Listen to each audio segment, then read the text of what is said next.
Chief Executive Officer of the Community Water and Sanitation Agency, Engineer Worlanyo Siabi, has disclosed that materials used during Galamsey activities is having dire effects on water bodies.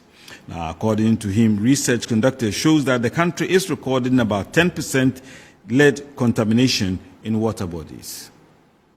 Taking his stand during the agency's series by the Ministry of Information, Chief Executive Officer of the Community Water and Sanitation Agency, Engineer Worlanyo Siabi, mentioned that a $45.7 million loan facility by the World Bank, which covered 2017 and 2020, has helped the agency to expand access to water projects in hard-to-reach areas across the country. Speaking on the activities of Galamsey, Engineer Worlanyo Siabi says such activities must be stopped since the agency is recording high percentage of lead, mercury, and other harmful materials in our water bodies. You use materials that are not acceptable on the surface.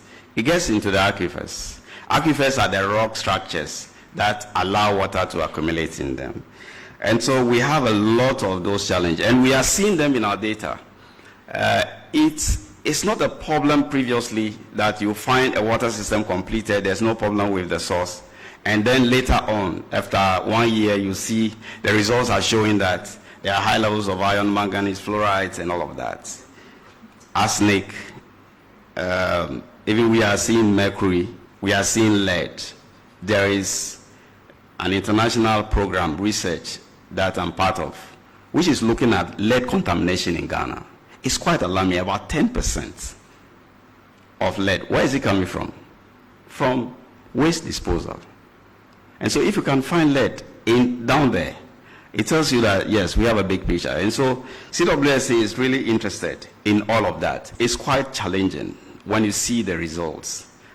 And we have to do everything to make sure that we pay attention to this. According to him, the Community Water and Sanitation Agency is working with the necessary institutions to deal with the problem. We have agreed with Water Resources Commission that they should follow up and take some samples and monitor groundwater quality for us over. So we have given them some of the boreholes, and we are ready. We will drill new boreholes, observation boreholes, so they will carry out all of this so that when we find the problem, we can solve it. And you see, the rural communities, they really don't understand what is arsenic, what is fluoride, what is. And when the levels are building up, they don't understand. And so it's difficult, it's very difficult. It's just like seeing your children take on poison, and they said, the food is for us. We have to take it.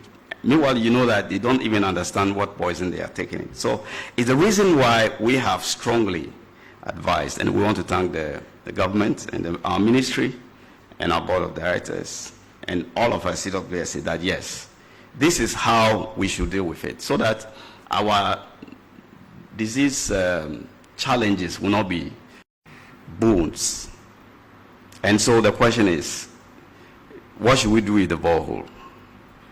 You just have to abandon it. And it's quite a problem. We also engage a little bit of Environmental Protection Agency on this. And we haven't stopped. This year we had a conversation on that, but COVID and all of that has taken our minds away. But we are very grateful that you have talked about it. We will take it up with Environmental Protection Agency and also the chiefs. Fortunately, there's a paramount chief on our board. We will draw his attention to this and discuss it at the board and see how the chiefs can help us to discuss this. The plan at that time is to create an opportunity for every community to allocate a particular place for burial. The problem is such that even when you are trenching, you are digging, excavating for pipelines, you just come into contact with some dead bodies. I think it's quite a problem. We will look at how we can manage it with our traditional leaders. I believe that they will help us to solve this problem.